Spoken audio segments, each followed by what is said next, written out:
Rasmussen's time as Creighton's athletic director included 43 combined conference titles across all sports.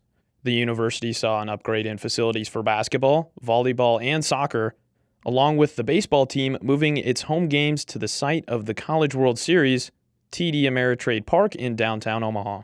He also moved the Blue Jays from the Missouri Valley Conference to the more relevant Big East Conference. On the other hand, the university's men's basketball team was put on 2-year probation by the NCAA in late June.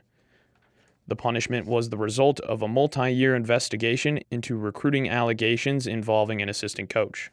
It is over in Indianapolis. The Creighton Blue Jays fly into the Sweet 16 for the first time in program history. Perhaps he'll be most remembered for helping Creighton men's basketball rise to national relevance, which includes the school's first ever trip to the Sweet 16 during the 2021 NCAA tournament. Rasmussen says his time at Creighton took a lot of effort, but the job was very rewarding. It's been a labor of love. I love Creighton University. I love Omaha, Nebraska. I just think that it was the appropriate time. He says he will be leaving the athletic department with the best staff he's had in his time at Creighton. In order to be completely successful as the athletic director at Creighton University, you need to be all in. It takes a tremendous amount of energy, and I'm just not sure that I have that energy anymore. During Rasmussen's 27 years at Creighton, college athletics has changed dramatically, and he says most of those changes have benefited the student athletes. The facilities that kids get, the mental health that we provide for them, the nutrition that we provide for them, the professional training that we provide for them has advanced so much in the 27 years. So I think for student athletes, it's a great time, especially at the Division I level. Rasmussen says college athletics have become more and more like a business, and balancing a budget is important like never before. It's become so much more monetized. For one, you can start with facilities, you can talk about coaches' salaries, you can talk about the predominant influence of football. At the start of July, the NCAA released new rules that now allow college athletes to monetize their name, image, and likeness, or NIL. Rasmussen says the decision should have been made a while ago, but says there's too much focus on making as much money as possible when universities have an opportunity to educate and prepare student athletes for leadership roles in their communities. And helping them with budget management, with time management, with understanding taxation, with understanding building a brand, with understanding their value, not only as an athlete, but outside of that. Rasmussen says college athletic departments and student athletes have been left with more questions than answers following the NCAA's new rules. How does it impact recruiting? How does it impact retention? What can boosters and sponsors do and what can they not do?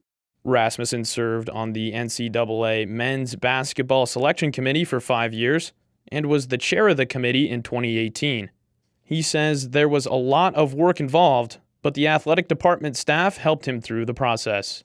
It's much easier for an athletic director who's at a larger institution who has much more expansive support staff where you can spread out the responsibilities that you're going to lose as a result of being on the committee. He says being on the selection committee wasn't just about selecting and seeding the best 68 teams for the tournament. He says the committee also selects the 14 locations of the tournament, oversees officiating, and develops marketing plans. Bruce Rasmussen was good at connecting and establishing relationships with the student athletes he oversaw, according to former Creighton men's basketball player Jordan Scurry, who was a walk-on turned scholarship athlete for Creighton from 2016 to 2020. When he signed his scholarship papers, Rasmussen was there to congratulate him. From then on, Scurry has made it a point to learn as much as he could from his athletic director. He says one quote from Rasmussen especially resonated. You measure impact on the condition of things when you got there and the condition of things when you left. And that one really stuck out to me. Scurry says he learned a lot from his time at the university. He listened and learned about commitment in relationships and other parts of life from his conversations with Rasmussen. Rasmussen says he will leave Creighton remembering the people at the university and the relationships he has with them the most. He says student athletes educated him far more than he educated them. There are a lot of people that say that this generation is different, and they are, but they imply that they're different in a bad way. And I would tell you that I'm so excited about the next generation of leaders. He says young people today exhibit passion, intelligence, and character, which gives him hope for the future of the country. Bruce Rasmussen says he hasn't made too many decisions about what he will do after his time at Creighton University, but he has some people close to him he wants to see more often. I've got 5 children. 4 of them are outside of Omaha. I've got 1 in Montana, 1 in Colorado, and 2 in Arizona. As I get older and as they start to spread out and expand their families, I'd like to spend more time with my children.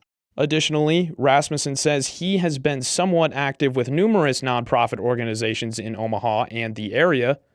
With more free time, he hopes to contribute and get more involved with those organizations. For Nebraska Public Media News, I'm Aaron Bonderson.